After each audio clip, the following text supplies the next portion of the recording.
ကျေးဇူးတော်ရှင်ဧကမဟာပဏိတမိုးကုတ်ဆရာတော်ဘုရားကြီးအမရပူရာမြို့မင်္ဂလာရိပ်သာဓမ္မယုံကြည်ပေါ်တွင်31ရက်12လ59ခုနှစ်၌ဟောကြားတော်မူအပ်သောသောတာပန်တည်နည်းတရားတော်သောတာပန်တည်တဲ့ပုဂ္ဂိုလ်ကိုယ်ခန္ဓာကိုအမြင်ကိုဒါကျွဲတို့တကသစ်တို့သိရတယ်နော်သောတာပန်တည်တဲ့ပုဂ္ဂိုလ်ကကိုယ်ခန္ဓာကိုသူဘယ်လိုမြင်လဲဆိုတဲ့ဥစ္စာကိုသိထားတော့မှာဩငါသောတာပန်တည်ပါတော့လားဆိုတော့ဘောလားဒါပြန်သောတာပန်တည်တဲ့ပုဂ္ဂိုလ်အမြင်ကိုဒါကျွဲနားထောင်ရလိမ့်မယ်နော်ကိုလုတ်တဲ့အခါကျတဲ့ကသစ်တို့ကအော်ဒီမြင်လို့ရှိရင်ငါသောတာပန်ဒီလိုမြင်တာပဲအပယ်လေးပါးကပိတ်ပြီး6ဌာနဆိုတဲ့နေရာဌာနတွေလည်းမဖြစ်တော့ဘူးငါတော့ဖြင့်သိကြပြီလို့ကိုယ့်ဟာကိုယ်ဝမ်းသာရဒါကြောင့်ဓမ္မတွေဒီနေ့ဟောမှတရားဒီအစပိုင်းမှာသောတာပန်ပုဂ္ဂိုလ်တွေမြင်ပုံကိုရှင်သန္တာမြင်ပုံသောတာပန်ဖြစ်သွားလို့သူမြင်ပုံကိုပါသိရလိမ့်မယ်လို့လေးစားစွာနဲ့မှတ်ပါဒါကြသမင်းညနာလို့မရဘူးနော်သမင်းညနာလို့မရဘူးတဲ့သောတာပန်တည်တဲ့ပုဂ္ဂိုလ်ရှေ့ပိုင်းမြင်ပုံနောက်ပိုင်းမြင်ပုံနှမျိုးကိုထူးထူးခြားခြားသိရလိမ့်မယ်လို့မှတ်ထား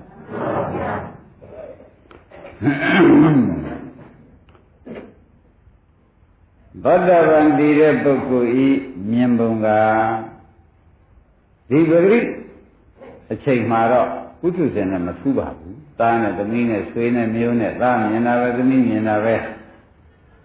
ဒီမြင်ပုံကထူးတာမဟုတ်ပါဘူး။ဝိပဿနာစခန်းကိုယ့်ဟာကိုယ်ထိုင်ပြီးကြလားသောတာပန်တည်ပြီးတဲ့ပုဂ္ဂိုလ်ကလုံနေတဲ့အချိန်ကြမှာသူ့အမြင်ကထူးတာလို့မှတ်ရမယ်ဒီတိုင်းသားနဲ့သမီးနဲ့ဆွေနဲ့မျိုးနဲ့ပြောလို့ဆိုလို့ရောင်းလို့ဝယ်လို့နေတော့ကတော့ဖြင့်တဲ့ဓမ္မတို့မြင်ပုံမှာသိမထူးခြားပါဘူးပါလေလာပါသမီးနဲ့ခေါ်လိုက်တာပဲအမျိုးမျိုးရှိကြတာပါပဲတဲ့တို့တော့တီးပြီးဒီကလာနေတဲ့အခါကျတော့ခန္ဓာကိုယ်ညာစိုက်လိုက်ပြီးနဲ့ပြိုင်တဲ့ထဲဩဒါသောတာပန်အမြင်ကိုဆိုတာယနေ့တော့သိရမှာကောင်းပြီဒါဖြင့်ဓမ္မတို့သောတာပန်မြင်ကိုရှင်သန္တာစမြင်ပုံတကားကျွဲတကားသိကြားရတော့နော်လေးလေးစားစားဓမ္မတွေတသက်မှတစ်ခါကြားရတဲ့ကြားရမျိုးကိုတကားကျွဲတမင်ညနာလို့မရဘူးအားလုံးဒီလိုက်ရှင်ရောနောက်ကဓမ္မတွေရောဩဒီဥစ္စာသောတာပန်တို့ငါသောတာပန်မတည်သေးရင်ဒီဉာဏ်ရောက်အောင်တည်ပြီးတော့ဖြစ်ခဲ့လို့ငါခန္ဓာကိုယ်ဉာဏ်စိုက်လိုက်တဲ့အခါမှာဒီဉာဏ်လို့ရှိရင်ရဲရင်ဆိုတာစိတ်ကကိုယ်တဏ္ဍာပေါ်လာပါလိမ့်မယ်။ဒါရင်ပြောကြပါစို့တရားဓမ္မတို့အဲ့တော့ယခုတရားဓမ္မတွေတဏ္ဍာမှာဝိပဿနာရှိတယ်လို့ဆိုတဲ့ဥစ္စာယခုဖြစ်ပေါ်နေတဲ့ဓမ္မကိုယခုရှုကြရတာဆိုတာကတော့သင်္နာမှာမှတ်ထားယခုဖြစ်ပေါ်တဲ့ဓမ္မကိုယခုရှုရတာဆိုတော့မှတ်ထားကြပါတိုင်းတော်တဲ့ဓမ္မတို့မိမိတို့သဏ္ဍာန်မှာဝိပဿနာအလုပ်ကိုထိုင်လိုက်တယ်ဆိုရင်ဉာဏ်စိုက်လိုက်ကြတော့ဘုန်းကြီးကမှားထားစိတ်က ပဿနာရှိတဲ့ပုဂ္ဂိုလ်များဘယ်စိတ်မှရှာမတွေ့သေးလို့ရှိရင်လေလိုဖြစ်အောင်အထုတ်တဲ့စိတ်လေထုတ်တဲ့စိတ်မရှိဘူးလေကိုပြန်ဆိုင်တဲ့စိတ်ကိုအော်ဒီနှစ်စိတ်တော့အရင်တွေ့ရတော့မှာပဲဆိုတဲ့ဥစ္စာမှတ်ထားလိုက်ကြပါဒါရတကယ်ကျွဲလို့အားလုံးဓမ္မတွေရှားရှားမလို့တော့ပါဘူးအဘယ်ကြောင့်ဆိုတော့အိမ်ပဲစိတ်ဖြစ်နေတော့ကြောင့်သူများမရှိရင်သူရှိရမယ်သူများမရှိရင်သူရှိရမယ်ဆိုတော့ဖြတ်ခနဲ့ဘုရားရှင်မှာထိုင်ကိုနေရာမှာပဲကလထိုင်မှာပဲထိုင်ကြပက်လက်အိပ်ပြီးကာလစဉ်းစားရှုကြ ဒီစိတ်ကလေးကိုဒကာဓမ္မတွေကဉာဏ်လေးဥတည့်လိုက်တာပေါ့ထွက်အောင်အထုတ်တဲ့လေကိုထွက်အောင်အထုတ်တဲ့စိတ်ကလေးဒီစိတ်ကလေးအရင်ပေါ်လာဒီစိတ်ကလေးကိုဒကာဓမ္မတွေကနောက်ကနေပြီးဒီကလာရှုပါတဲ့မက်က၅ပါးနဲ့ရှုလိုက်တာပေါ့ဒီစိတ်ကလေးရှုလိုက်တဲ့အခါကျတော့ဒီစိတ်ကလေးဟာပထမရှိဥစ္စာမက်ကမလာခင်ကလေးကသူကဖြစ်နှင်ပြီးသားပြည့်နှင်ပြီးသားလို့တော့မသိဘူးဘာလို့တော့ဆိုတော့ငစိတ်ကမပြန်ကောင်းလို့ငစိတ်ကမပြန်ကောင်းလို့ဆိုတော့သူကသူလည်းဖြစ်သွားပြီပြည့်သွားပြီလို့ဒကာဓမ္မတွေကမသိဘူးလားဒီကဲတော့သိပြီးဒီကရနေတော့ကိုတဲ့ဓမ္မဆောဘုရားဆုံးမအတိုင်းဒကာဓမ္မတွေကစိတ်ကလေးဖြစ်မှုပါစိတ်ကလေးပြတ်မှုလေးကဒီညမှာကြုံသွားပါကလားဆိုတာဒကာကျော်ဒကာသစ်တို့မသိဘူးစိတ်ကလေးဖြစ်မှုလည်းဒီညဖြစ်သွားတာပြတ်သွားတာကောဒီညမှာပြတ်သွားတာပဲလို့နောက်ကညံရင်းနဲ့ကြည့်လိုက်တဲ့အခါကျတော့ဟိုတဲ့မြတ်စွာဘုရားရဲ့အဆုံးအမကိုသာသနာကြောအဆုံးအမကိုအဆုံးအမအတိုင်းခင်ဗျားတို့ကပြုလုပ်နေတာဒီစိတ်ကလေးရှင်းမှုပြမှုကိုကြည်ဆိုတာဘုရားရဲ့အဆုံးအမကိုခင်ဗျားတို့လုပ်နေသဘောကျဘယ်လိုဆုံးအမလိုက်နာနေတာဘုရားရဲ့အဆုံးအမကိုခင်ဗျားတို့ကလိုက်နာပြီးဒီကရာနေတယ်ကောင်းပြီတဲ့ဒီနေရာထဲမှာပဲရှုတဲ့စိတ်ကလေးကလည်းဖြစ်ပြီးပြတ်သွားလေရဲ့တော့ကျန်ရှိုက်တဲ့စိတ်ကလေးကလည်းနတ်မြန်နဲ့ကြည့်တဲ့ကဒီနေရာမှာပဲဖြစ်ပြီးပြတ်သွားလေရဲ့မသိလိုက်ဘူးတခိုင်ခိုင်ချင်းတော့ဖြင့်ဒကာကျွေဒကာသစ်တို့ဒါတွေ့ရတော့မှာပဲနောက်ကြားစိတ်ဝင်လာတော့လေကြားစိတ်ကလေးကလည်းဖြစ်ပြီးဒီနေရာဖြစ်ပြီးဒီနေရာပြတ်တာပဲလို့ကောမသိလိုက်ဘူးသိလိုက်တဲ့အခါကျတော့ဘာလို့နေတာတုံးလို့မေးလို့ရှိရင်ဖြင့်ဣဇဝရကောအဂိဝဒနာဘုရားသာဝကတဲ့ငါဖျားဤတပိသားများဟာသာသနာအလုပ်ကိုငါဖျားဤအဆုံးအမကိုသူတို့ပြုလို့အဆုံးအမတိုင်းပြုလို့နေကြတာဟေးဒါဖျားဤအဆုံးအမတိုင်းပြုလို့နေကြတယ်ဒါဖြင့်ဓမ္မတွေဥပဒနာရှုနေတာသင်ရှားရပုံဘုရုအဆုံးအမတိုင်းပြုလို့နေပါလေဘုရားရဲ့ဆုံးမတန်ပြုလို့နေတာနော်ဘုရားရဲ့ဆုံးမတန်ပြုလို့နေတာတဏ္ဍဘပေါ်လာပြီတခါကျွဲတခါကျွဲဘုရားရှင်မထိုင်ပြီးဒီကရရီဒီလိုဗံဖြစ်ပေါ်လာတဲ့ပြိဿသမုပ္ပါကလေးဒါပြိဿသမုပ္ပါအစလေးပေါ့ဗျာဒါလေးဖြစ်တာလေးပြတ်တာလေးကိုတခါကျွဲတခါဖြစ်စေတခါတက်ကဖြစ်စေနောက်ကကြည့်ပြီးနေတော့တခါသစ်တို့တခါကျော်တို့ဘာလို့နေကြတာတုံးလို့သူများကမေးသူ့ဟာကိုစဉ်းစားဘုရားကြီးအဆုံးအမအတိုင်းပြုလုပ်နေတာလို့မှတ်လိုက်တယ်ဒါဖြစ်ဖြစ်ရှုနေတာဘာလိမ့်မလဲလို့မေးရင်ဖြင့်ရှင်းတော့ပါပြီဘာလို့နေကြတာဒါကစပြောတယ်နော်ဘုရားကြီးအဆုံးအမအတိုင်းပြုလုပ်နေတာလို့ဆိုတာမှတ်ပါသာသနာကြောဩဝါဒဘုရားသာသနာကြောဩဝါဒပရိကရောတဲ့ဒီအဆုံးအမကိုပဲလိုက်နာကျင့်နေတာလို့မှတ်လိုက်တာပေါ့ဘုရားကဒီလိုဖြစ်ပြီးဒီလိုပြတ်တာကိုဒီလိုကြည့်နေရမယ်ဆိုလို့ဒီလိုကြည့်နေတော့ဘုရားအဆုံးအမအတိုင်းဘုရားကြီးဩဝါဒအတိုင်းပြုကျင့်နေကြတာလို့မှတ်လိုက်သမှာဒါကြွယ်လို့ဟာရင်းမိသွားတယ်ဒီဘာလဲမလဲလို့ဒကာဓမ္မတွေဖြစ်မှုပြတ်မှုကိုကြည့်ရှုနေတဲ့လို့ဘုရားရဲ့အဆုံးအမတိုင်းပြုလို့ပြီးဒီကလာဘုရားရဲ့အဆုံးအမကိုလိုက်နာနေတဲ့အလုပ်ပါလားလို့မှတ်လိုက်ပါအဲ့ဒီလိုက်နာရင်မှတ်တတ်တယ်ဖြစ်လိုက်ပြက်လိုက်ခရီးပရိစ္ဆေသမုပ္ပါပေါ်လာတိုင်းဖြစ်မှုလေးတွေပြတ်မှုလေးတွေဒကာဓမ္မတွေကရှုရင်မှတ်တတ်တယ်အဆုံးအမကိုလိုက်နာရင်မှတ်တတ်တယ်တိဏ္ဍဝိသိကိစ္စဝိသိကိစ္စပျောက်ထွက်သွားတယ်သုံးမလိုက်နာရမှတ်တယ်ဝိသိကိစ္စပါတဲ့ဝိသိကိစ္စလွန်မြောက်သွားတယ် ဝိသိကိစ္စလွန်မြောက်သွားတယ်တကယ်ကျွေး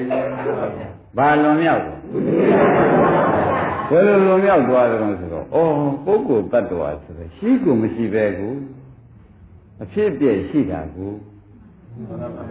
ဝိသိကဝင်မေးလားပုဂ္ဂိုလ်တ attva ရှိကိုမရှိဘူးခုမိမိကြည့်လိုက်တဲ့အချိန်မှာဖြင့်ပုဂ္ဂိုလ်တ attva ကရှိကိုမရှိဘူးဖြစ်မှုနဲ့ပြတ်မှုပဲရှိနေတာပဲဆိုတဲ့သုံးရချက်ကလေးကမကြဘူးအဲ့ဒါတိဏဝိသိကိစ္စဆိုတော့ဝိသိကိစ္စလွန်မြောက်သွားပြီဆိုတော့ဝိသိကိစ္စသူ့မရှိဘူးဒါသတ္တဗာအမြင်กว่าဖြစ်မှုနဲ့ပြတ်မှုကလေးသာရင်ရှိတာပဲဘယ်မှာလဲပုဂ္ဂိုလ်တ attva ယောက်ျားမိန်းမငါသူရှားတွေ့ရဘာလေးတွေ့ပါလဲဖြစ်မှုနဲ့ပြတ်မှုလေးပဲညာနဲ့တွေ့ဒါဘုရားရဲ့အဆုံးအမလိုက်နာလို့ဝိသိကိစ္စပယ်ပြီးသားဖြစ်သွားတာဘုရားရဲ့အဆုံးအမလိုက်နာလို့ဗါတဲ့ယနေ့တရားကဒကာကျွဲတို့ဒကာသစ်တို့အလုံးလုံးနေတဲ့ပုဂ္ဂိုလ်မှာဆုံးဖြတ်ချက်ချဖို့ပြောတာနော်အလုံးလုံးနေတဲ့ပုဂ္ဂိုလ်မှာဘယ်ခြေနေရောက်တယ်ဆိုတာကိုယ်တိုင်ဆုံးဖြတ်ချက်ချနိုင်ဖို့ဒကာကျွဲဒကာသစ်တို့ကိုဆုံးမနေတာဒါဖြင့်ဓမ္မတို့ပြမှုပြမှုလေးလုပ်နေတာလည်းဘုရားဆုံးမကိုလိုက်နာနေတာနော်ဒီလိုတော့ပဲတဲ့ပြမှုနဲ့ပြမှုပါတော့ဘာမှငါလည်းမရှိဘူးသူလည်းမရှိဘူးယောက်ျားလည်းမရှိဘူးမိန်းမလည်းမရှိပါကလားလို့ကျွေးမှတ်တယ်ပေါ်လာပြမှုပြမှုလေးကတွေ့ရင်လည်းတပြန်ပါတွေ့သေးတယ်ပြမှုပြမှုတွေရှိပါတော့ကလားလို့ဒီလိုဆုံးဖြတ်ချက်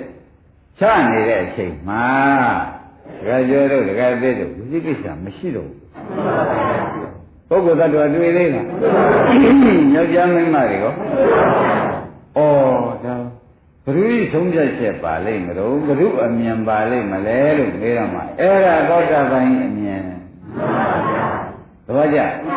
သောတာပန်ရှေ့ပိုင်းအမြင်လို့မှတ်လိုက်စမ်းပါဒီနေ့ဟောမှာကရှေ့ပိုင်းအမြင်နဲ့နောက်ပိုင်းအမြင်ကိုပြမှာကိုသောတာပန်ပုဂ္ဂိုလ်ရှေ့ပိုင်းအမြင်ကဖြစ်မှုပြမှုသာရှိတယ်ငါသူတစ်ပါးယောက်ျားမိန်းမရှားလို့ကိုမတွေ့ပါလားလို့ဆိုတော့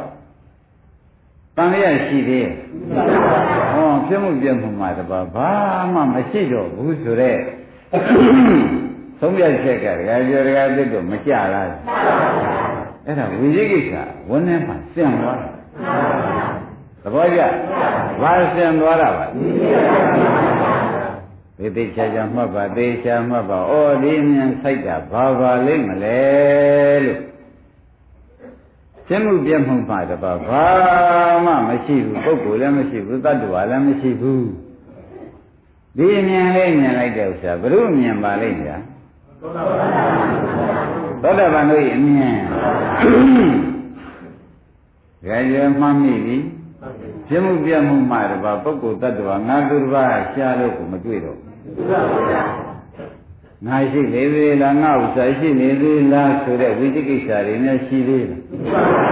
ဆိုကြတော့မရှိတော့ဒါဘုရုအမြင်ပါလိမ့်မယ်ဒါဖြင့်ဒကာဓမ္မတို့ဟောဒီသက်စိတ်ဝင်စိတ်ကလေးမှာသက်စိတ်ဝင်စိတ်ကဲလို့တော့မှမတွေ့တော့ဘူးပြမှုနဲ့ပြမှုလေးသာရှိပါလားငါရှူငါဆိုင်လည်းမဟုတ်ဘူးသဘောကျငါရှူငါဆိုင်ကိုဟုတ်ပါသေးရဲ့ညာနဲ့တွေ့တာကိုဒကာကျော်ဒကာသစ်တို့ကပြောရလို့ရှိရင်ဖြင့်ငါရှူငါဆိုင်ဟုတ်ပါဘူးဗျာဒီစိတ်ကလေးဖြစ်မှုပြမှုပဲတွေ့ပါလေဆိုတော့ဒိဋ္ဌိကလည်းပြုတ်ဒီရှူဆိုင်နေတာလည်းပုဂ္ဂိုလ်တ attva ငါသူဘာก็ဟုတ်သေးရဲ့ဘာလေးပါလဲမေးတဲ့ခါကျတော့ဖြစ်မှုပြမှုလေးဘာပါလဲဖြစ်မှုပြမှုလေးပဲရှိနေတယ်လို့ဒကာသစ်တို့ဒကာကျွဲတို့ကသုံးပြချက်ချလိုက်လို့ရှိရင်ဒီအမြင်ဟာဝိသိကိစ္စကင်းတဲ့အမြင်ဒိဋ္ဌိကင်းတဲ့အမြင်ဒါကြောင့်ရှုလိုက်တိုင်းဒီကဲတော့ဖြစ်မှုပြမှုမှာတော့ဘာမှမရှိပါလားပုဂ္ဂိုလ်တ attva ဆိုရရှားလို့ကိုမတွေ့ပါလားငါလည်းမရှိဘူးသူလည်းမရှိဘူးဖြစ်မှုပြမှုလေးပဲတွေ့နေတယ်ဆိုတော့ဖြစ်မှုပြမှုကိုတွေ့တယ်ဆိုတော့ ငါမရှိဘူးဆိုတော့သိကြသွားသိကြဘူးလားငါဟုတ်မဟုတ်ကြလားဆိုတော့တန်တရားကိုရှိသေးတယ်ပုဂ္ဂိုလ်တ attva များဖြစ်နေလေရောလားဆိုတော့တန်တရားရောဒါကြတဲ့ဒိဋ္ဌိနဲ့ဝိသိကိစ္စတွဲပြီးပြန်သွားဖြစ်မှုပြမှုသာရှိနေတော့တယ်လို့သုံးပြချက်ချလိုက်လို့ရှင်ဒိဋ္ဌိဝိသိကိစ္စစင်တဲ့အမြင်ဖြစ်သောကြောင့်ဒါကြောင့်ဒါဖြစ်လို့သောတာပန်ပုဂ္ဂိုလ်ကြီးအမြင်ရှင်းတိုင်းမြင်နော်ကောင်းပြီဒါဖြင့်သောတာပန်ပုဂ္ဂိုလ်ကြီးအမြင်ဒီဒါပဲလားလို့ဆိုတော့တရားဓမ္မတို့ဖြစ်မှုပြမှုမြင်လို့ရှိရင်သောတာပန်ပုဂ္ဂိုလ်ကြီးအမြင်ဆိုတော့တိဏ္ဍဝိသိကိစ္စဝိသိကိစ္စကိုလွန်မြောက်သွားပြီကွာဝိကိစ္စကတံကတော်ဆိုပြီးဓမ္မစကြာများလာပြန်နော်ကင်းတော်ပန်လေးရရှိသွားပြန်တယ်ဝိကိစ္စကကင်းတာကထံကတော်ကဒုလောကင်းသွားတယ်ဒုလောကင်းသွားတယ်ဆိုတော့ပုဂ္ဂိုလ်တ attva ဟုတ်လေရောလားမဟုတ်ဖဲပဲရှိလေရောလားဆိုတာလာသေးရဲ့အဲ့ဒီမှာလည်းပုဂ္ဂိုလ်တ attva မဟုတ်ဘူးဖြစ်မှုပြမှုတိုင်းရှိတာပဲလို့ဉာဏ်ထဲမှာသုံးပြချက်ချလိုက်တဲ့အတွက်လည်းဝိသိကိစ္စကင်းမြန်တာပဲဝေသာရိစ္ဆပတ်တော်ဓမ္မစကြာမှာလည်းပါပါတယ်နော်ဝေသာရိစ္ဆပတ်တော်ဆိုတော့ဝေသာရိစ္ဆကရဲရင်ပတ်တော်ကရောက်သူရဲရင်ချင်းလို့ရောက်သွားပြီတဲ့ပြမှုပြမှုမြင်တဲ့ပုဂ္ဂိုလ်ရဲရင်ချင်းလို့ရောက်သွားဘ누구ကဘာပြောဘ누구ကဘာပြောပုဂ္ဂိုလ်တ attva မရှိဘူးဘ누구ကဘာပြောပုဂ္ဂိုလ်တ attva မရှိဘူးဆိုတော့ခုမှကိုရဲမလားဘ누구ကဘာပြောပုဂ္ဂိုလ်တ attva ဆိုတာရှိကူမရှိဘူးဘာရှိပါလဲဒီလိုရဲရင်သွားတယ်ရဲရင်လို့သူရောက်ပြီဒီလိုရဲရင်ရောက်သွားလို့ရှိရင်ဒါသောတာပန်ဒီလိုရောက်တာဒါကိုအကိုကဓမ္မစကြာသွားကြည့်လဲခင်ဗျားတို့တွေ့မူလပါဏာကပါဠိတော်မှာသစ္စကကိုဟောတဲ့နေရာသွားကြည့်တယ်ဒီပါဠိတော်ဘုရားဟောထားတာရှိဓမ္မစကြာမှာတရားဥမှာသွားကြည့်တယ်ဒီပါဠိတော်ရှိဆိုတော့မလုံလောက်ဘူးလား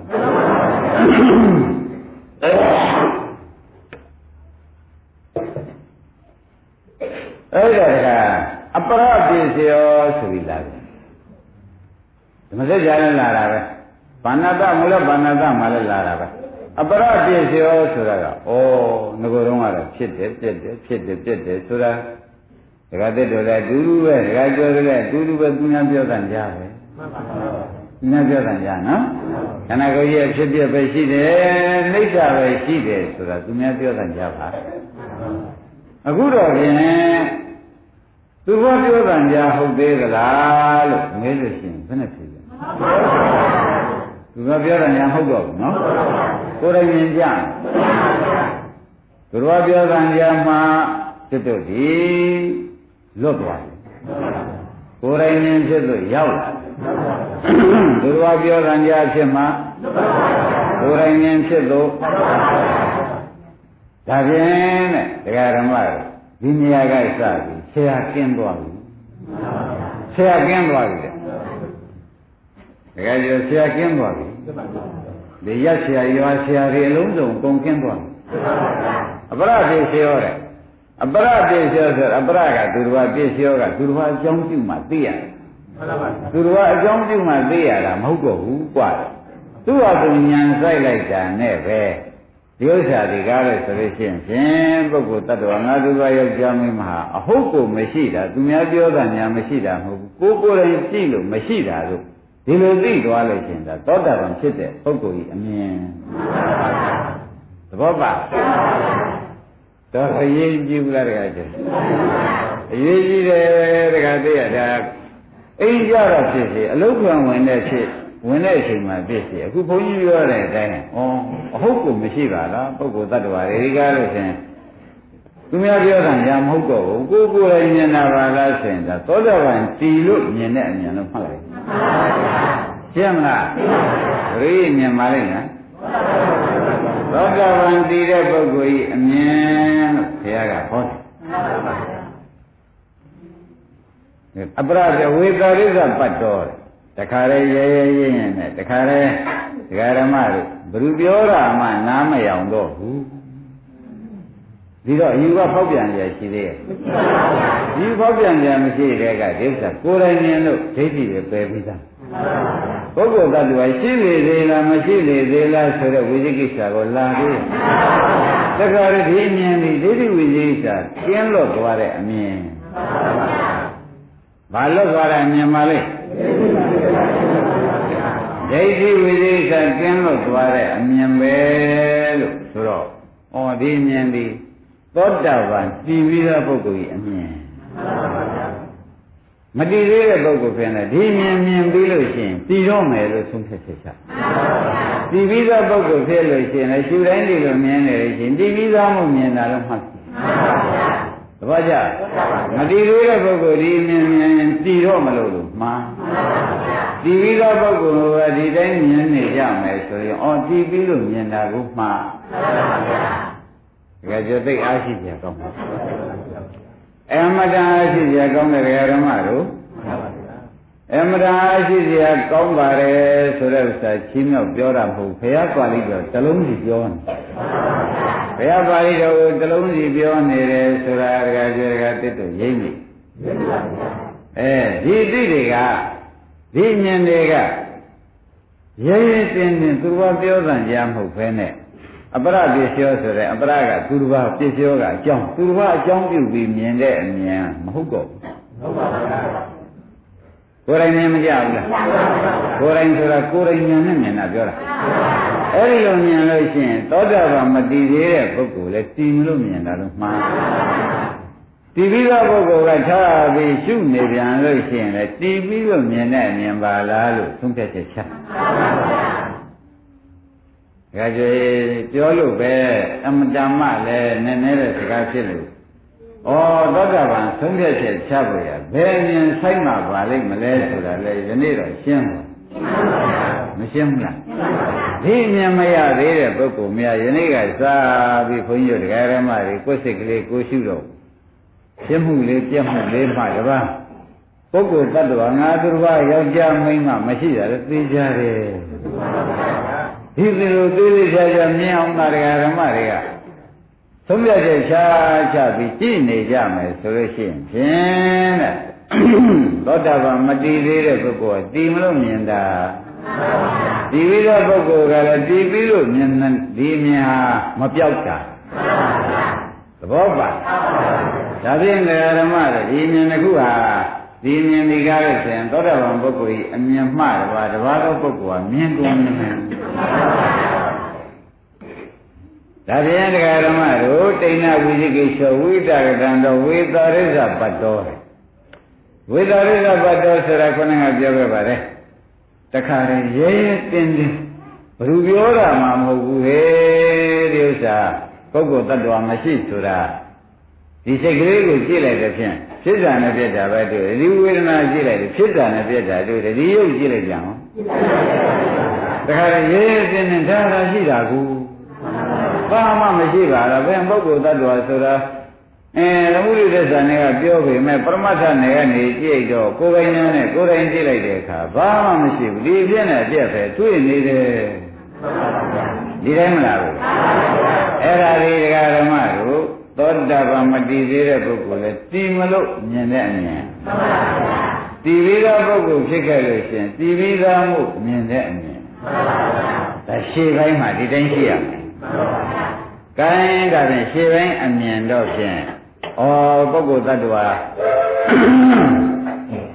ပုဂ္ဂိုလ်တ attva ဆိုတာဒီထက်ကိုယ်ပိုင်ဉာဏ်နဲ့ကြည့်တော့ဘာမှမရှိပါကလားဘယ်မှာသံဃာဝိသိကိစ္စကိုဝင်နိုင်လေဖြစ်မှုပြမှုပဲတွေ့တော့တယ်နော်ယောက်ျားတွေမိန်းမတွေသူတွေငါတွေမတွေ့တော့ဘူးဆိုတော့သိကြပြီမဟုတ်လားအဲ့ဒါပုဂ္ဂိုလ်နှစ်ယောက်ကိုရှင်းမလားမတည်သေးတဲ့ပုဂ္ဂိုလ်ကတည်မလို့မြင်တဲ့အမြင်တည်ပြီးသောပုဂ္ဂိုလ်ကတည်ပြီးသောမှုမြင်တဲ့အမြင်သဘောပါမတည်သေးတဲ့ပုဂ္ဂိုလ်ကအဲ့ဒီပုဂ္ဂိုလ်လည်းအာရှိရာသိကောင်းပါလေဒကာဓမ္မစဉ်းစားပါတော့တည်မလို့မြင်တဲ့အမြင်ပဲဘာတည်မလို့ပါသောတာပန်တည်မလို့ အမြင်မှန်ရသွားသဘောကျဒီပြီးတော့ပုဂ္ဂိုလ်ကတကရှုလိုက်ကြတယ်ဒီလိုပဲမြင်လာတယ်လို့ဆိုလို့ရှိရင်အော်ဒီမြင်ကဒီပြီးတော့မှမြင်တာကိုလို့ဒကာကျော်ဒကာသစ်တို့ကသုံးပြချက်ချရှင်းမလားကောင်းပြီဒါဖြင့်ဒီလိုအမြင်ကိုမြင်တဲ့ပုဂ္ဂိုလ်များသည်တဲ့ဘ누구ကလျှောက်လို့ဒီအမြင်မြင်လို့ရှိရင်ဖြင့်သောတာပန်ဒီမဲ့ပုဂ္ဂိုလ်ဤအမြင်သောတာပန်ပုဂ္ဂိုလ်ဤအမြင်လို့ဟောရပါသလုံးဆိုတော့သူတို့မူလပဏ္ဏသပါဠိတော်မှာသစ္စကပရပိုက်ဆိုတာခင်ဗျားတို့ကြားဘူးလေကြားဘူးလေမကပြောတော့နော်သစ္စကကြီးဘုန်းကြီးတို့လည်းဟောနေတာပါပဲသစ္စကကအရှင်ဘုရားဤဒါများဒီဘယ်လိုကြစ်ကြံလို့ဘယ်လိုမြင်ပြီးဒီကလာဘယ်လိုများနေကြတယ်ဆိုတာအရှင်ဘုရားဤတတိသာအစ်စ်တွေပြောစမ်းပါလို့သူကလျှောက်လို့နိုင်တတိသာအစ်စ်မှန်ခဲ့လို့ဘုရားရှင်မထည့်ဘူးနော်ဝိရိဒါစစ်ဆိုတာဘယ်လဲပါတခါပြည့်တဲ့ပုဂ္ဂိုလ်ကစတယ်ငါးရိဒါဤပြုပုံကြက်ပုံကတော့ကွာတဲ့ဖြစ်ပျက်ကိုသူငါဖျားတဲ့သုံးမတဲ့တိုင်သူပြုလို့နေတယ်ငါဖျားဤဩဝါဒသူလိုက်နာနေတယ်ဖြစ်ပျက်ရှုနေတာနောက်ကြတော့သူစီကားလို့ဆိုရင်ဘယ်လိုဖြစ်လာတော့ဆိုတော့ဝိသိကိစ္စတွေကင်းသွားပြီပုဂ္ဂိုလ်တ attva မရှိဘူးဖြစ်ပျက်တာရှိတယ်ဝိဒကရံတော်တဲ့နောက်ရှိဦးမလားအခုလည်းမရှိဘူးနောက်လည်းမရှိဘူးဆိုတာတွေလည်းသူ့စိတ်ထဲဆုံးဖြတ်စေချနောက်လည်းပုဂ္ဂိုလ်တ attva မရှိဘူးအခုလည်းမရှိဘူး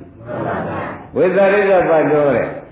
ရဲရဲတင်းတင်းဘုရားလာပြီးဒီကလာပုဂ္ဂိုလ်တ attva ရှိတယ်ပြောသူတော့ပြန်မရတော့ဘူးတဲ့ရဲရဲတင်းတင်းနဲ့ဆုံးဖြတ်စေချလိုက်အဲ့ဒါနိုင်ပြီသားတွေကွာဝိဒနာကတဝိသရိကပတ်တော်အပရပစ္စယောအပရပစ္စယောဆိုတဲ့ဥစ္စာကသူဟာတဲ့ပရမတရားကိုနာကျင်ခါတော့ကတော့သူတော်ပြောတဲ့ဉာဏ်နဲ့ဖြစ်တာပြက်တယ်ပဲခန္ဓာကိုယ်ထဲမှာရှိတယ်ဆိုတာသူကြားဘူးတဲ့အဲ့ဒါသူတော်ပြောတဲ့ဉာဏ်နဲ့သူမှတ်ထားတာတဲ့အဲ့ဒါသောတာပန်ငါဣတိကမဟုတ်သေးဘူးသူတော်ပြောတဲ့ဉာဏ်နဲ့ဖြစ်တာပြက်တာရှိတာပဲသူကိုယ်တိုင်ဉာဏ်နဲ့ကိုယ်တိုင်မမြင်ရသေးလို့ရှိရင်အဲ့ဒါလေတဲ့ပြောတဲ့ဉာဏ်နဲ့သူရှုနေတာဖြစ်နေသောကြောင့်ဓမ္မပြည့်ဣတိသားတဲ့သူမပါသေးဘူးကွာသူကပြောတဲ့ဉာဏ်နဲ့ဖြစ်တယ်ပဲရှိတယ်လို့ပြောနေတာသူကိုယ်တိုင်မမြင်ရသေးလို့ရှိရင်ငါပြည့်ဣတိသားမဟုတ်သေးဘူးသဘောပါသူကပြောတဲ့ဉာဏ်နဲ့ဖြစ်တယ်လေးကိုပြောနေကြဆိုနေကြတဲ့ပုဂ္ဂိုလ်များတကယ်ကြွေတာဘုရားဣတိသားတဲ့မပါသေးဘူးဒါကမူလပဏ္ဏသာပါဠိတော်သစ္စကကြီးမှာသစ္စကကြီးကိုသစ္စကကြီးကမဲလို့အရှင်ဘုရားကြီးတတိသားဖြစ်ဟာဘယ်လိုအမြင်မှန်ကြရတယ်ဆိုတာသူကမဲလို့ဒါဖြေနေရှင်းမလားအပရပစ္စယောဆိုတဲ့ဥစ္စာတရားဓမ္မတွေသူတော်ပြောတဲ့ညာဟောတဲ့ဘုန်းကြီးပြောတဲ့ညာစာအုပ်ကပြောတဲ့ညာအဲ့ဒါနဲ့မြင်တဲ့အမြင်ဆိုလို့ရှိရင်ဖြင့်ပရပစ္စယောဖြစ်တယ်ကွာသူတစ်ပါးကြောင့်မြင်တယ်အဲ့ဒါသောတာပန်အမြင်မဟုတ်သေးဘူးတဲ့သောတာပန်အမြင်ကကိုယ်တိုင်ကိုယ်ပဲဆုံးဖြတ်ချက်ချပြီးဒီကလာဩခန္ဓာကိုယ်ထဲမှာအလုတ်ခံဝင်လိုက်နေတဲ့ကြိမ်နဲ့တဲ့ပုဂ္ဂိုလ်ကတော့ငါသူတစ်ပါးယောက်ျားမင်းမရှိဘူးဖြစ်တတ်ပြတ်တဲ့ဓမ္မလေးသာပြမှုပြမှုလေးသာတွေ့နေတာပဲအဲ့ဒီပြမှုပြမှုလေးသာတွေ့နေလို့ရှိရင်ဖြင့်ခொနကပြောခဲ့တဲ့နှစ်ယောက်လိုပဲသောတာပန်တည်မဲ့ပုဂ္ဂိုလ်ကြီးအမြင်လိုက်တာပဲတည်ပြီးသောပုဂ္ဂိုလ်ကြီးအမြင်တော့ဒါပဲလို့မှတ်ပါသဘောပါပြီနော်အဲ့ဒီကတော့မြင်ပြီးတဲ့ကာလဒါရှေ့ပိုင်းမှာမြင်ကြတာပဲနောက်ပိုင်းကြလာတော့ဘယ်လိုသူစိတ်တန်းသုံးမဲ့ချတဲ့တုံးဆိုတော့ဘယ်မှာလဲငါသူဘယောက်ကြားရှိရမလို့ဒီဒုက္ခသစ္စာပဲရှိတာပဲလို့သူချက်လာတယ်ဒါဒုက္ခသစ္စာပဲရှိတာပဲလို့ဆိုပြီးမြင်လာတယ်ဘယ်လိုဒုက္ခပါလဲငုံဆိုတော့ဒကာဓမ္မတွေစဉ်းစားကြည့်ပါလားရှူတဲ့စိတ်ဟုတ်လားဖြစ်ပြီးပြက်ဘူးရှူတဲ့စိတ်ကလေးနောက်ကနေလိုက်လာတဲ့ရှူလို့ကောင်းတယ်ဆိုတော့တဏှာသဘောတွေကလည်းဖြစ်ပြီးပြတ်မှာရှ ရှုလို့ကောင်းတာဆွဲလန်းတဲ့ဥပါဒံသဘောရရောနောက်တစ်ခါရှုဖို့အာရှုဖို့ဆက်ဖို့အတတ်တဲ့ကာယကံဝစီကံမရရောအော်ဒါနဲ့ဒီမှာလည်းဖြစ်ပြဒီမှာလည်းဖြစ်ပြတစ်ခုဖြစ်ပြပြီးတစ်ခုဖြစ်ပြတစ်ခုဖြစ်ပြချုပ်ပြီးတစ်ခုဖြစ်ပြလာတာတစ်ခုဖြစ်ပြချုပ်ပြီးတော့ဒါနဲ့ပြုလို့ခန္ဓာကိုယ်ထဲမှာတစ်ခုဖြစ်ပြချုပ်ပြီးတစ်ခုဖြစ်ပြလာတာပဲတစ်ခုဖြစ်ပြချုပ်ပြီးဩဒါဖြင့်ဘုရားကဟောလိုက်တာရောကိုညာမြင်ကရောဩခန္ဓာကိုယ်ထဲမှာစရဲကဒုက္ခခန္ဓာဒုက္ခအစုကြီးစ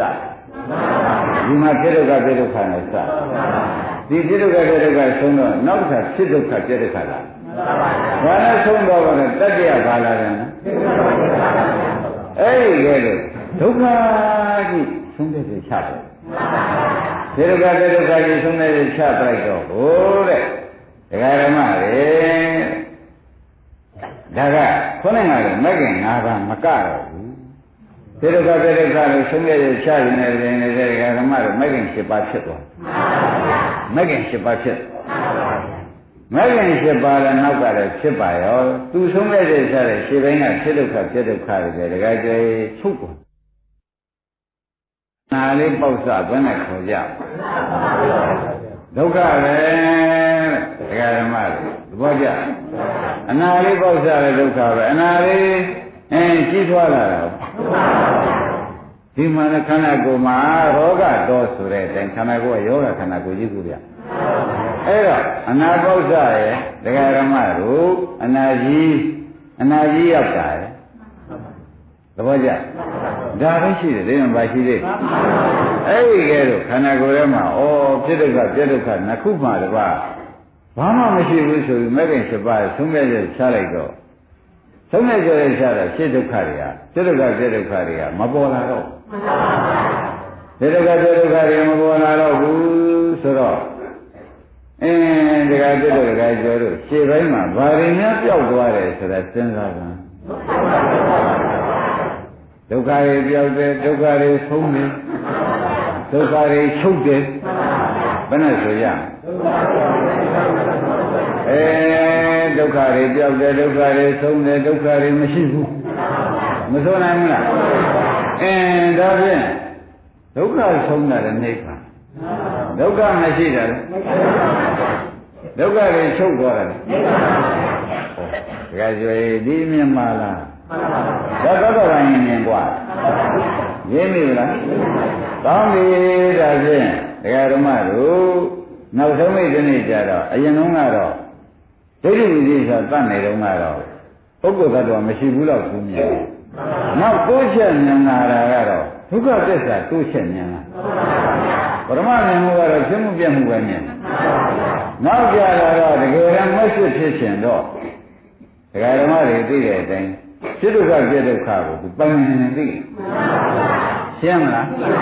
ဒါဖြင့်မဂ္ဂင်၅ပါးနဲ့ရှိတုန်းကတော့ဒကာဓမ္မတွေသိတဲ့အတိုင်းတဲ့မတည်သေးတဲ့ပုဂ္ဂိုလ်မှလည်းဖြစ်တဲ့ဒုက္ခသစ္စာဖြစ်ပြတာတွေ့နေတာပုဂ္ဂိုလ်သတ္တဝါတော့နောက်ကြတော့ဒီဖြစ်တဲ့တွေကိုပင်လည်းမဂ္ဂင်7ပါးဖြစ်ပြီးတဲ့ကာလဉာဏ်ရလာတဲ့ချိန်ကြတော့ဖြစ်ဒုက္ခပြဒုက္ခလို့သူဉာဏ်နဲ့မှာပေါ်ဖြစ်ပြတယ်လို့မပေါ်လာတော့ဒုက္ခနှစ်ခုပေါ်လာတယ်ဘာပေါ်လာလဲဖြစ်ဒုက္ခပြဒုက္ခနှစ်ခုပေါ်လာတော့အဲဒီဖြစ်ဒုက္ခပြဒုက္ခနှစ်ခုဆိုတာဖြစ်ပြတယ်ဖြစ်ဒုက္ခပြဒုက္ခကဖြစ်ပြကိုမြင်ဒကာဓမ္မတွေရှေ့ပိုင်းဒိဋ္ဌိဝိသေသတတ်တဲ့ဥပဒနာညာမှာပဲဖြစ်ပြကိုဉာဏ်ကပြောင်းပြီးဒီကလာဖြစ်ဒုက္ခပြဒုက္ခကဒုက္ခမောဥပ္ပဇ္ဇမာနဥပ္ပဇ္ဇိဒုက္ခနိဗ္ဗာန်မာနနိဗ္ဗိဒုက္ခချုပ်ရဒုက္ခဖြစ်ဒုက္ခချုပ်တာဒီခန္ဓာကိုဒုက္ခဖြစ်ဒါပြန်အားလုံးတရားဓမ္မတွေခန္ဓာကိုယ်မှာစဉ်းစားကြည့်တဲ့အခါမှာသောတာပန်အစိတ်အမြင်ငါဖြင့်မဂ္ဂင်7ပါးစုံလို့သောတာပန်အစိတ်အမြင်ငါဖြင့်ဒုက္ခဖြစ်ဒုက္ခချုပ်တာမှတပါးရာဇဝေကသစ်ဘာမှမတွေ့တော့ဘူးအဲ့ဒါလေးလည်းမတွေ့ပါဘူးဆိုတော့ခြေပိုင်းရှိတဲ့ဖြစ်ဒုက္ခပြဒုက္ခချုပ်ထွက်သွားတာ ချုပ်တော့ကိုရှေ့မှာဘာတွေများချုပ်သွားတယ်ဆိုတာခေါင်းကပြောခဲ့ဒုက္ခချုပ်သွားတာပဲဒုက္ခဆုံးသွားတာတပည့်ကြဒုက္ခကုန်သွားတာပဲတပည့်ကြဒုက္ခမရှိတာပဲဒုက္ခဆုံးတာပဲဒုက္ခကုန်တာပဲဆိုတဲ့သဘောမရောက်ဘူးလားဒါဖြင့်ဒီမဂ္ဂင်7ပါးနဲ့ပြည့်စုံတဲ့ပုဂ္ဂိုလ်ကြီးအမြင်ဟာဒုက္ခဆုံးတာဒုက္ခချုပ်တာဒုက္ခကုန်တာသူမြင်နေသူဒုက္ခကုန်တာသူမြင်သွားမြင်ဘူးလားဘုရုဒုက္ခကုန်တာဘယ်လိုမြင်လာပါလဲရှုနေသောယောဂီပုဂ္ဂိုလ်ကကိုယ်ဒုက္ခကုန်တာကိုမြင်တာဘာမြင်ပါလဲဒါပြန်ကိုယ်ဒုက္ခကုန်တာကိုမြင်တယ်လို့ဆိုလို့ရှိရင်ဒါသောတပတ္တိမိတ်အမြင်၎င်းကကလေးရှုပ်သွားရင်ဒီဉာဏ်ဖိုးလာတာပဲသောတာပန်တည်တဲ့ပုဂ္ဂိုလ်ကြီးအမြင်ကိုသိချာဟောတာသဘောကျသောတာပန်တည်တဲ့ပုဂ္ဂိုလ်ကြီးအမြင်ကရှေ့ပိုင်းမှာဒိဋ္ဌိဝိသေသပြုတ်တဲ့အမြင်နောက်ပိုင်းမှာဒုက္ခသစ္စာပိုင်းခြားတဲ့အမြင်ရှေ့ပိုင်းမှာတော့ဒိဋ္ဌိဝိသေသပြုတ်ပြီးမြင်တဲ့အမြင်သဘောကျ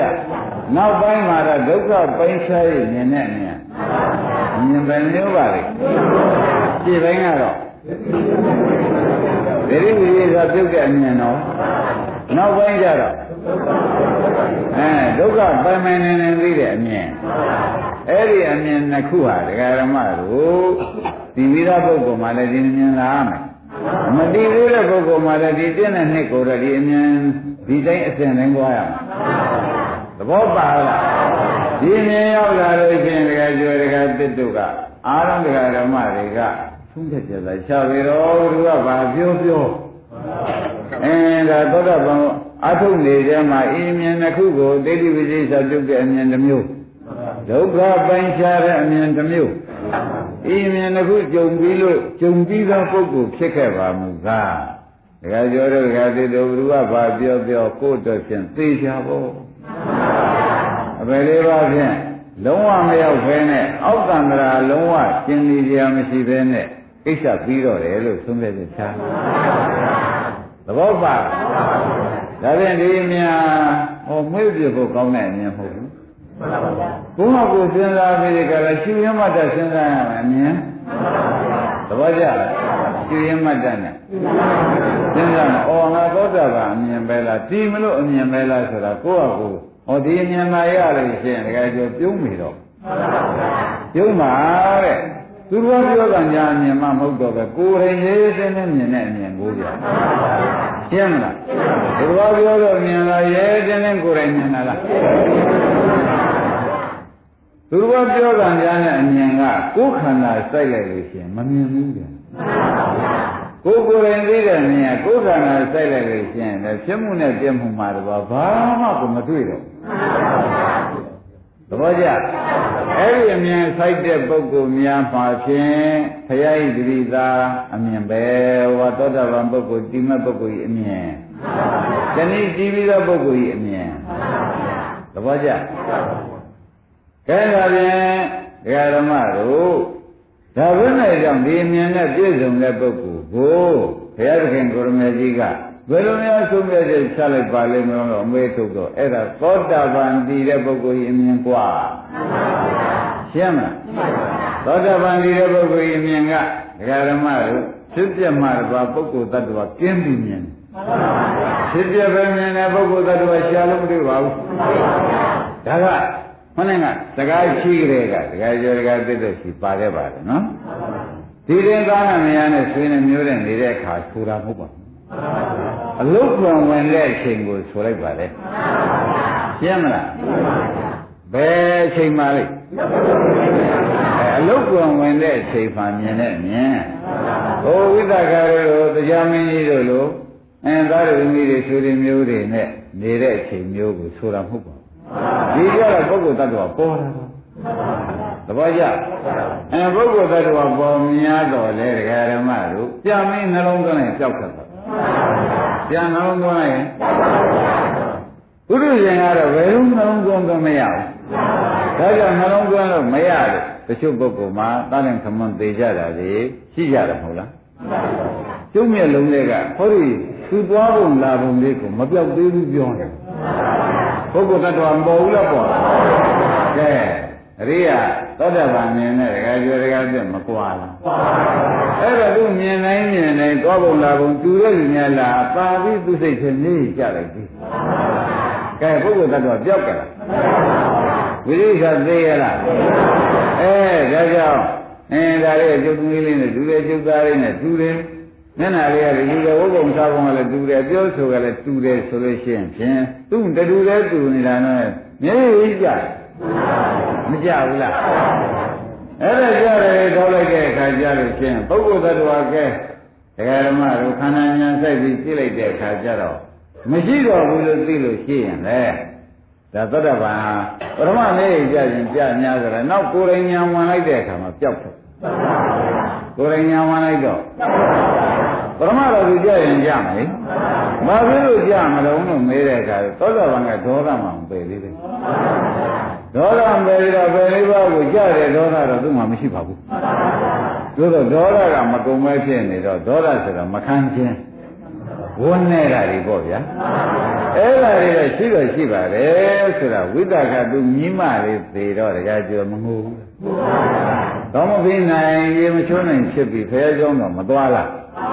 ဟာဝိတ္တကဘာဖြစ်လာတော့ဘုရားမေးတာပဲဒီတော့အမှန်လိမ္မာတဲ့ညီလေးကဘုရားမင်္ဂလာတွေဒီနေ့900ဝုတ်ပြုပြီးခေါင်းဆောင်ပြီးဝုတ်ပြုနေတဲ့ညီမလေးအာကိုလေးပြုတ်သွားလို့ဒီလိုရေမချိုးနိုင်ခေါင်းမပြီးနိုင်ဖြစ်ပါတယ်ဆိုတော့ဘုရားခင်ကလည်းဖျက်စေသတိပေးလိုက်ဟာဒီတော်ဒီမျိုးထဲမှာသာကေတမျိုးထဲမှာမသေးတဲ့ညာလျှောက်ရှာကြမ်းပါအောင်လားလို့ပြောလိုက်တဲ့အခါသူသတိရပြီးခန္ဓာညာစိုက်တော့ပျောက်သွားသဘောကျဒါညာမစိုက်တဲ့အချိန်မှာတော့သူမျက်ရည်ကြီးနဲ့ကြာမှာပဲညာစိုက်လိုက်တဲ့အချိန်ကျတော့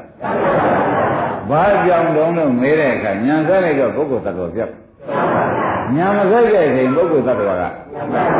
ပေါ်ပြီးဒီကရနေတယ်ဆိုတော့ပေါ်တဲ့အချိန်မျက်ရည်ကျညာစိုက်လိုက်တဲ့အချိန်မျက်ရည်ထပ်သွားဒါကြောင့်ဘုရားကသောကပရိဒေဝနာသမတိကမာယညာဆိုင်တဲ့အချိန်ကျတော့သောကပရိဒေဝတွေလွန်မြောက်ကွာညာမဆိုင်တဲ့အချိန်ကျတော့သောကပရိဒေဝတွေထားရကွာဒါသောတာပန်ကိုဆိုတာနော်အချက်ပုဂ္ဂိုလ်တွေကိုမဆိုပါဘူးလို့မှတ်ပါ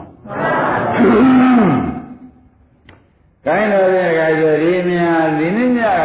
ဒီနေ့အချိန်ကစပြီးအိမ်ကြကဲခတ်ကြလူတိုင်းကဲခတ်ပါသေးဒကာဓမ္မတို့ဒီဟာလူတိုင်းကဲခတ်ပါလူတိုင်းကဲခတ်ပါလို့ဆရာဝန်ကြီးကသတိပေးနေတာတခြားမဟုတ်ပါဘူး။ဩငါသိရင်သွေးရရှိသေးသလားမရှိသေးဘူးလားဆိုတာကိုဒကာကျေတို့ဒကာသစ်တို့ကိုယ့်အကိုဆုံးဖြတ်ချက်ချနိုင်အောင်လို့လူတိုင်းကဲခတ်ပါလို့ပြောလိုက်။ငါသိရင်သွေးရရှိသေးလားသွေးရမရှိတော့ဘူးလား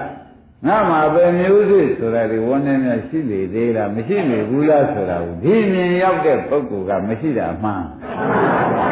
ဒီမြင်မရောက်သေးတဲ့ပုဂ္ဂိုလ်ရှိတာအမှန်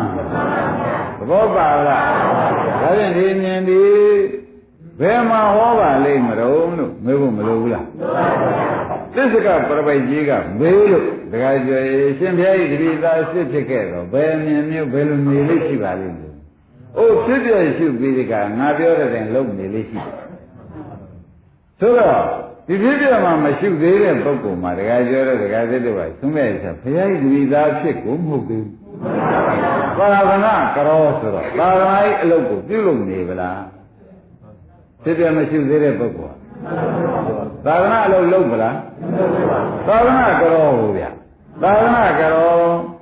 ဖြစ်တာပြက်တာကိုညာအဖြင့်ပြုလုပ်နေသည်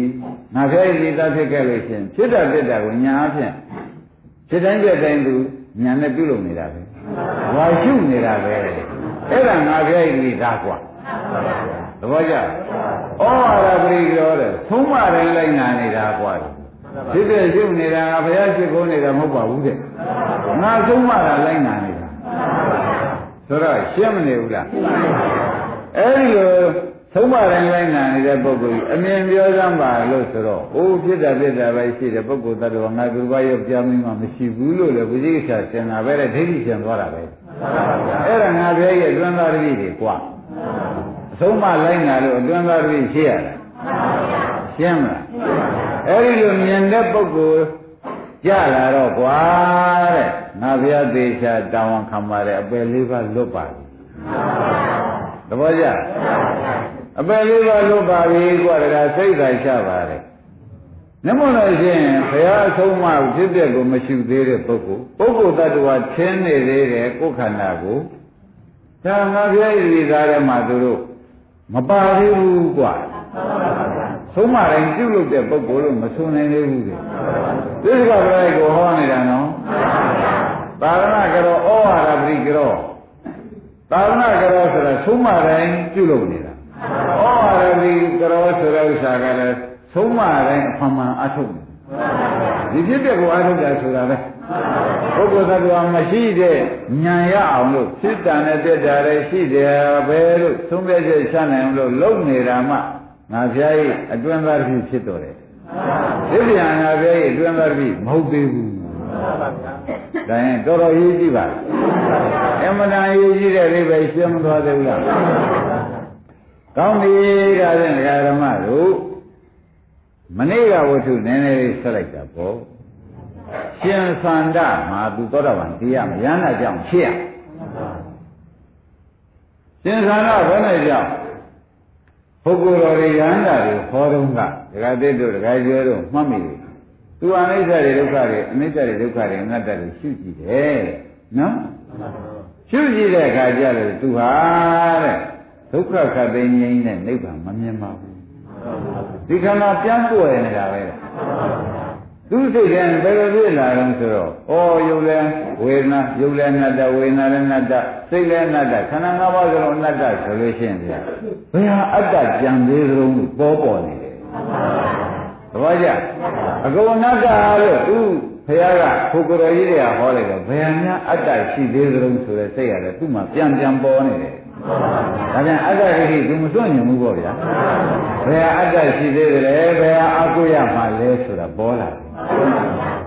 အဲ့ဒီဘယ်ဟာအကုရမှာလဲဆိုပြီးဒီကလာတဏှာမာနဒိဋ္ဌိတွေကဝင်ပြီးဒီကလာလာတဲ့တွေ့တဲ့ဒီကိုယ်တော်တွေဟောတဲ့တရားတော့နေရာမကျဘူးသူနိဗ္ဗာန်မရဘူးဆိုပြီးရှင်အနန္ဒရှိပြေးတယ်မို့လားရှင်အနန္ဒရှိပြေးတဲ့အခါရှင်အနန္ဒက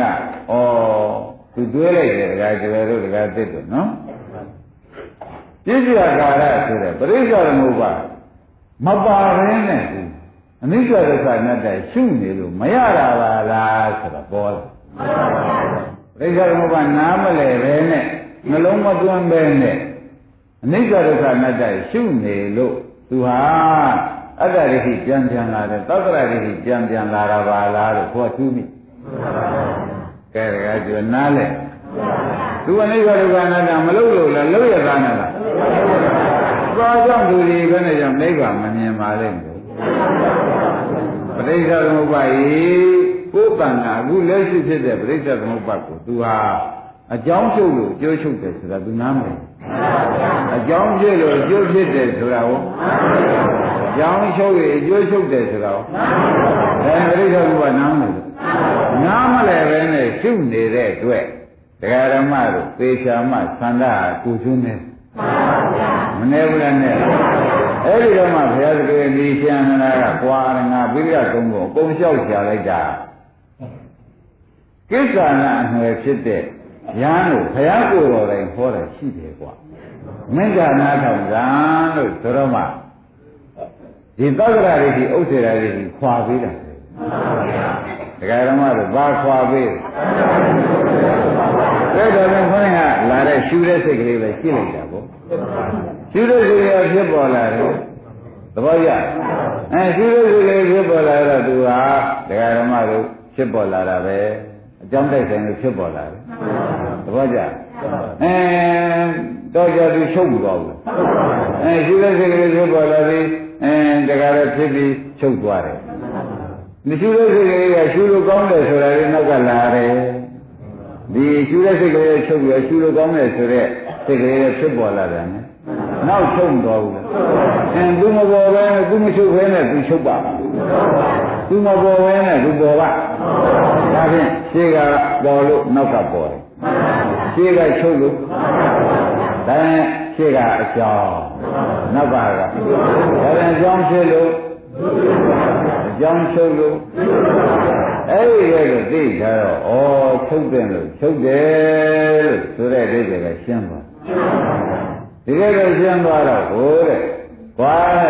မြဲတယ်လို့ဒီကြောင်းတရားလေးမြဲတယ်လို့ယူလို့ရှိရင်လေတဲ့သတ္တရာကိုဒီကြောင်းတရားမပါဘဲနဲ့ဖြစ်ရှင်လို့ဖြစ်နေတာဘယ်ဒီကြောင်းတရားချုပ်လို့ရှိရင်နောက်မလာတော့ဘူးဆိုရင်လည်းဥစ္စေတတိဒီကြောင်းတရားခိုင်နေခြင်းသတ္တရာကိုဒီကြောင်းတရားချုပ်ပြီးနောက်ထပ်ဘာမှမပေါ်ဘူးလို့ယူလိုက်ရင်အခုပေါ်နေတာဟုတ်ရဲ့ရှူလို့ကောင်းတဲ့ရှူလို့ကောင်းတယ်ဆိုတဲ့တဏှာနောက်ကလိုက်တာမလိုက်ဘူးလားရှူရတဲ့စိတ်ပြည့်တဲ့ရှင်တော့လိုက်မလိုက်ပြီဘူးလားအဲ့ဒါတွေပြီးတော့အကြောင်းဖြစ်လို့ကျိုးဖြစ်တာပဲအကြောင်းချုပ်ရကျိုးချုပ်တာပဲဆိုသဖြင့်အကြောင်းဖြစ်မြင်ရင်ဥစ္စေတပြန်သွားတယ်အကြောင်းချုပ်မြင်ရင်သတ္တရာကိုအဲ့တော့အတ္တရိတွေကဒီရဲ့ရောစင်မသွားဘူးလားအဲ့ဒီရောစင်သွားတော့ဒီလိုกว่าမင်းကိစ္ဆာနာဟိုခရကဒီလိုဟောပါတယ်တဲ့သတ္တရာရိဥစ္စေတတိကိုသင်အောင်ဟောလိုက်တော့မင်းရှုကြည့်စမ်းပါလားဆိုတော့ပြီးတော့ဒီတိုင်းရှုကြည့်လို့ရှင်းဖြင့်တဲ့အရင်တော့ကတော့ဖြင့်ဒီဟာကိုအကြောင်းကျိုးတင်ကသိသိမရှိဘူးအခုတော့သိသိပြီးတော့ရှုလိုက်တဲ့အခါကျတော့ဘယ်ဟာမှငါ့ကိုငါဟာဆိုတဲ့ရှားမတွေ့လို့သဘောကျအကြောင်းသိသိရှုလိုက်တဲ့အခါကျတော့ဗါတဲ့တော့ငါ့ကိုငါရှားမတွေ့တော့ဗျာတဲ့တပည့်တော်စိတ်တဲ့ဉာဏ်နဲ့ဘယ်လိုပေါ်လာတယ်ဆိုတဲ့ဥစ္စာရှင်ဘုရားကပြောပါမယ်ဆိုတော့ဒုက္ခဖြစ်ဒုက္ခချုပ်တာပဲတွေ့တော်တယ်သဘောကျဘာတွေ့ခင်ဗျားတို့ခန္ဓာကိုယ်ကြီးထဲမှာဘာပဲဖြစ်နေတယ်တခါကျွဲတို့တခါသစ်တို့မှဒုက္ခဖြစ်ဒုက္ခချုပ်တာပဲရှိခန္ဓာကိုယ်ကိုယ်လုံးမှာဘယ်လိုဝေဘာဘာပဲရှိရဒုက္ခဖြစ်ဒုက္ခချုပ်တာပဲရှိတယ်ဆိုတာသူစိတ်ထဲမြင်လာတဲ့အခါဒုက္ခဖြစ်ဒုက္ခချုပ်တာပဲဆိုတာမြင်တော့မှမင်းဒါဖြင့်အခုမင်းမြင်တဲ့နေရာရှင်နာကမေးတယ်သူတော်ဘာပြောလို့သိတာလားဟုတ်ကိုယ်တော်လေးဟောလို့သိတာလားမင်းကိုယ်တိုင်မြင်တာလားတော့သူကကိုယ်တိုင်မြင်တာဒါကြောင့်မင်းအပရပြည့်ပြောတယ်သူတော်မျက်လုံးနဲ့မင်းသူတော်နှာခေါင်းနဲ့အသက်ရှူတာမဟုတ်တော့ဘူးကိုယ်နှာခေါင်းနဲ့ကိုယ်အသက်ရှူတာဖြစ်ပြီလို့သုံးချက်ချတာဒါကြောင့်မင်းဒီကားလို့ဆိုလို့ရှိရင်ဖြင့်အခုအမြင်ဒီကားလို့ဆိုလို့ရှိရင်ဖြင့်ရှင်း납ပလားလို့မေးတော့တပည့်တော်ဒီတိုင်းဆိုတော့ရှင်း납ပါဘူးဒုက္ခဖြစ်ဒုက္ခချုပ်တာမှတော့ခန္ဓာကိုယ်တော့ဘာမှရှာမလို့ဘူးတဲ့။ဥဒရမင်းနေရကြပြီကွာတဲ့။ဒါကြောင့်ငါဒီကားလို့ဆိုရင်ဒုက္ခဖြစ်ဒုက္ခချုပ်တာကိုမင်းမြင်တယ်ဆိုတော့ဒုက္ခဖြစ်ဒုက္ခချုပ်တာကဒုက္ခသစ္စာ။မြင်တာကမဂ္ဂသစ္စာဖြစ်နေတော့မဂ္ဂသစ္စာဆိုတာအလယ်လမ်းဖြစ်သွားပြီ။မဂ္ဂသစ္စာဆိုတာဘာပါလဲ။အဲဒါကြောင့်ဖြစ်နေတယ်လို့အမြဲလို့ရှိရင်ဖြင့်တရားဓမ္မတို့သတ္တရာဒိဋ္ဌိမှန်ပါဗျာဖြစ်ပြီးပြတ်သွားတဲ့နေရာနောက်ဘယ်တော့မှအကြောင်းကျိုးမဆက်တော့ဘူးဘာမှမလာတော့ဘူးဆိုရင်ဥစ္စေရာဒိဋ္ဌိဆိုရင်တော့အခုမင်းကြည့်တဲ့သတ္တရာဥစ္စေရာကိုမင်းခန္ဓာပရိစ္ဆေသမုပ္ပါကြိတ်တော့သတ္တရာဥစ္စေရာကျင်သွားပြီးဒီကရမင်းမြင်တာကဒုက္ခဖြစ်ဒုက္ခပြတ်တာပဲတွေ့တော့တယ်လို့ဆိုသဖြင့်ပုဂ္ဂိုလ်တ attva ရမင်းတဏ္ဍာမမရှိတော့ဘူးချမ်းသာတယ်ကျမ်းမာတယ်ဆိုတာရောခိုင်ငံမြဲတယ်ကောင်းစားတယ်ဆိုတာရောမင်းပါတွေ့ရုံနဲ့တော့သူကနဲ့ဖြေတော့ဒုက္ခဖြစ်ဒုက္ခပြတ်တယ်သူဉာဏ်နဲ့မှတွေ့နေတယ်ခိုင်ငံမြဲတာလည်းမတွေ့ဘူးဆိုတော့ပြတ်သွားတာလည်းမတွေ့ဘူးဆိုတော့သတ္တရာဥစ္စေကအလယ်မှာသူရောက်သွားအဲ့တော့မိမပရိဒါတတ္တရေနဘိဓမ္မုဒ္ဒဆိုတဲ့တဲ့အလယ်လမ်းသူရောက်သွားမရောက်ဘူးလားအလယ်လမ်းသူရောက်သွားတဲ့တွေ့မင်းနေကားလို့ဆိုရင်သူကပြောတာကြားတာမင်းမြင်လားလို့မေးတယ်သူပဲဖြေတော့အဲ့ဒီမှာလေကိုယ်တိုင်မြင်ကဒီလိုမြင်မှတယ်ရှင်းမလားခင်ဗျားတော်တို့ဒီပါကိုယ်တိုင်မြင်ကပြဒုက္ခပြဒုက္ခမှာတော့ဘာမှမရှိပါဘူးအဲ့ဒီအမြင်ရောက်ပြီးတော့သူဟာပထမရှိကဒုက္ခပိုင်းခြားပြီးနိဗ္ဗာန်တစ်ခါမြင်လိုက်ဒုက္ခချုပ်ပြီးနိဗ္ဗာန်မြင်လိုက်ကြတာပဲနောက်တစ်ခါနှစ်ခါမြင်သုံးခါမြင်လေးခါမြင်တော့သူယန္တာဖြစ်ဒီတော့ယန္တာဖြစ်မှန်းလို့ရှင်ကသိတာပေါ့ဗျာပရိစ္ဆေသမုပ္ပါနဲ့ပြပေးလိုက်တော့ ဒကာဓမ္မတို့သတ္တရဥစ္စေရရှင်ပြီးအလယ်လမ်းရောက်မပေါ်ဘူးလားအလယ်လမ်းရောက်ဆိုလို့မက်ပေါ်တာပေါ့ဗျမဲ့ခင်ပေါ်တာမက်ပေါ်တာပဲအဲ့ဒါရသွားတော့မှကာရင်မင်းပဲနဲ့တော့ခုသဘောကျရလားဟာရှင်ဘုရားလို့ဆရာကောင်းသမားကောင်းမတွေ့တော့ကတကယ်တော့ဒီသာဝတိဒီမှာနေရင်ခါတော့မှဖြင့်နိဗ္ဗာန်နဲ့နေရာတစ်ခါမှမတွေ့ကြပါဘူးအခုတော့ရှင်ဘုရားဒီလိုဆရာကောင်းသမားကောင်းကိုမြှဝဲစိတ်ကြရတဲ့အတွက်အကြောင်းပရိစ္ဆာသမုပ္ပါကိုလဲလဲကြီးပြပြီးဒီကာလမှာဒိဋ္ဌိခွာပြီးအချုပ်ခိုင်းတဲ့အတွက်တပည့်တော်ဖြင့်ယန္နာဖြစ်ပါပြီလို့ပြောဘုရားယန္နာပြမှန်ပြီးရပါပဲသူလိုယန္နာဖြစ်တာကိုသူ့အတူသိလို့တောင်းခံတာပါပဲဒါဖြင့်ညီုံရုပ်ခွင့်ပြောကြတာကတရားဓမ္မကိုပရိစ္ဆာသမုပ္ပါဖြစ်မှုပြည့်မှုကိုတားနေတဲ့ခန္ဓာကြီးဖြစ်မှုပြည့်မှုဝိဇ္ဇာပိစ္ဆသင်္ခါရအတ္ထသင်္ခါရပစ္စယဝိညာဉ်ဝိညာဏကဆိုဝိညာဏပစ္စယနာမရူပံဝိညာဉ်ဖြစ်တဲ့ကိုယ်လည်းမြင်ရမယ်နာယဖြစ်တဲ့ကိုနာရူပပစ္စယသလာရဏဆိုတော့သလာရဏတွေဖြစ်တဲ့ကိုအဲ့ဒီဖြစ်တဲ့တရားအကုန်ဒုက္ခသစ္စာကြီးပဲဆိုတော့ဘုရားကဒုက္ခခန္ဓာကလည်းဒီလိုမချုပ်ဘူးလားဒါလည်းအကုန်ဒုက္ခသစ္စာကြီးဖြစ်အောင်မြင်တတ်တဲ့ပုဂ္ဂိုလ်မှန်ခဲ့လို့ရှိရင်ပရိစ္ဆေသမုပ္ပါနားလည်ပြီးမှရှိဒုက္ခပြဒုက္ခအစစ်တိုင်ရှိတယ်လို့သုံးပြည့်ချပြီးမှဝိပဿနာလုပ်လို့ရှိရင်မက်ဖို့ထိုက်တယ်။မျက်မှောင်အတ္တရိတိသက္ကရာရိတိဥစ္စေရာရိတိဒီသုံးခုတစ်ခုခုရှိရ။ဘယ်နည်းနဲ့မှမရဘူးလို့သုံးပြည့်ချပါ။ရှင်းမလား။ဒါယနေ့ဒီရင်တော်ကြဘူး။